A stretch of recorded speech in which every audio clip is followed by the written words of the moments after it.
नमस्कार दोस्तों, इन्वायरो अकेडमी पे आप सभी का एक बार फिर बहुत बहुत स्वागत है।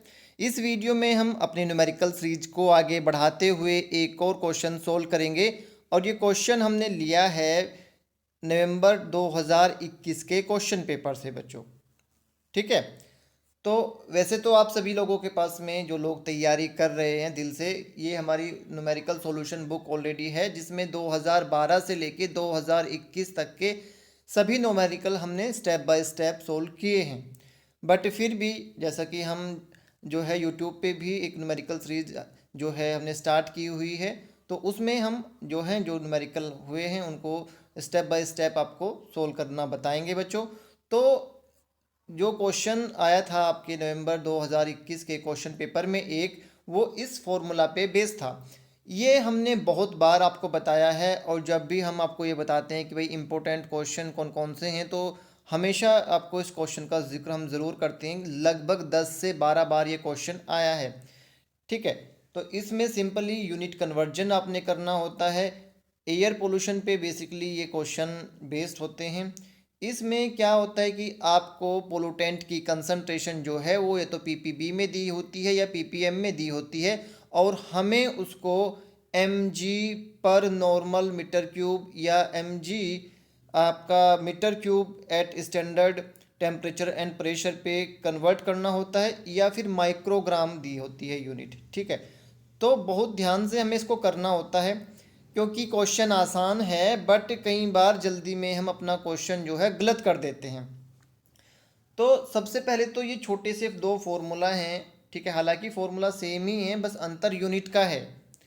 ठीक है बच्चों, अगर क्वेश्चन में आपको पीपीएम में यूनिट दी हुई है और आपको एमजी पर मीटर क्यूब में उसे कन्वर्ट करना है, तो आप ये फॉर्मूला इस्तेमाल करेंगे। अगर आपकी यूनिट जो है क्वेश्चन में दी हुई पीपीबी में है और आपको माइक्रोग्राम पर मीटर क्यूब में परिवर्तित करना है, चेंज करना है, तो आप ये फॉर्मूला यूज़ करोगे। सिंपली फॉर्मूला क्या है आपका, mg पर metre cube is equal to concentration in ppm जो क्वेश्चन में दी होती है, into molecular weight of gas divide by 24.45। तो यहाँ पे एक और महत्वपूर्ण इम्पोर्टेंट पॉइंट याद करने वाला ये है कि चलो मॉलिक्यूलर वेट तो हम कैलकुलेट आसानी से कर लेते हैं, पर ये 24.45 क्या है। सो बेसिकली जो आपकी गैस है, नॉर्मल टेम्परेचर और प्रेशर पे 1 मोल एयर जो है वो 24.45 लीटर गैस रखती है। ठीक है, ये नॉर्मल टेम्परेचर एंड प्रेशर की बात हो रही है। वहीं पे अगर आपके क्वेश्चन में एसटीपी आ जाए, यानी कि स्टैंडर्ड टेम्परेचर एंड प्रेशर आ जाए, तो आप जो हैं 24.45 की जगह पे 22.45 इस्तेमाल करेंगे। हालांकि रिजल्ट में बहुत ज़्यादा अंतर नहीं आता है, बट फिर भी कई बार क्या होता है कि जो 4 ऑप्शन दिए होते हैं वो बहुत नज़दीक होते हैं। ठीक है, तो उसमें हमें जो है थोड़ी समस्या, थोड़ी प्रॉब्लम हो सकती है। इसलिए सबसे पहले हमने ध्यान ये रखना है कि क्वेश्चन में हमें क्या दिया हुआ है, एनटीपी यानी कि नॉर्मल टेम्परेचर एंड प्रेशर दिया हुआ है, या एसटीपी दिया हुआ है, इसका मतलब होता है स्टैंडर्ड टेम्परेचर एंड प्रेशर। उसके बाद में जब हम ये देख लेते हैं तो सिंपली अपने इस फॉर्मूला में हम जो है अपनी वैल्यू पुट करके अपना आंसर निकाल लेते हैं। तो ये इसके साथ साथ एक और महत्वपूर्ण चीज़ ये आ जाती है, अगर यूनिट जो है आप पीपीबी में दी हुई है और वो आपसे रिजल्ट जो है माइक्रोग्राम में ना पूछ के एमजी में पूछ लें, तो आपने ध्यान रखना है।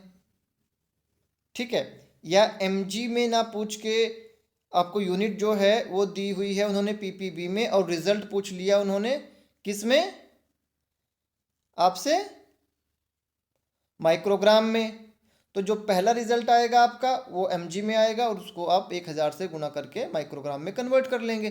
तो सिंपल सा यूनिट कन्वर्जन ही होता है। इसीलिए मैं हमेशा बोलता हूँ कि क्वेश्चन को सोल्व करने से पहले जिस बच्चे ने क्वेश्चन को पढ़ लिया 50% चांसेस हैं कि उसका जो है क्वेश्चन सही होगा, और जिसने चारों ऑप्शन ध्यान से पढ़ लिए उसके 70% चांसेस होते हैं कि वो क्वेश्चन सही करेगा। तो चलिए अब क्वेश्चन हम देखते हैं। फॉर्मूला हमने देख लिया है, कॉन्सेप्ट हमने देख लिया है। हमारे को इस बार पेपर में क्वेश्चन आया था, at S T P 1 ppb sulphur dioxide is equivalent to. ठीक है, फिर हमारे पास में चार ऑप्शन हैं। तो इसमें क्या है, एस टी पी पे दिया हुआ है और पीपीबी में दिया हुआ है। ठीक है, 1 ppb सल्फर डाइऑक्साइड को हमने निकालना है माइक्रोग्राम पर मीटर क्यूब में। तो सिंपली जो हमारा फॉर्मूला है उसमें हम वैल्यू पुट करेंगे। तो कंसंट्रेशन कितनी दी हुई है SO2 की, 1 ppb, और मोलिकुलर वेट क्या है SO2 का, 64। सिंपली हम कैलकुलेट कर लेते हैं। ठीक है, तो ये सभी को पता ही है। ठीक, अब सिंपली हमने सारी वैल्यू जो है अपना इस फॉर्मूला में पुट कर लेनी है। कंसंट्रेशन इन पीपीबी कितनी है, 1, मोलिकुलर वेट है 64, डिवाइड बाई आपका 22.45, और सिंपली हमारा आंसर आ जाएगा 2.85 माइक्रोग्राम पर मीटर क्यूब। तो कितना आसान सा क्वेश्चन है। अगर आप स्टेप बाय स्टेप चलेंगे तो आप कभी भी इस क्वेश्चन को जो है गलत नहीं करेंगे बच्चे।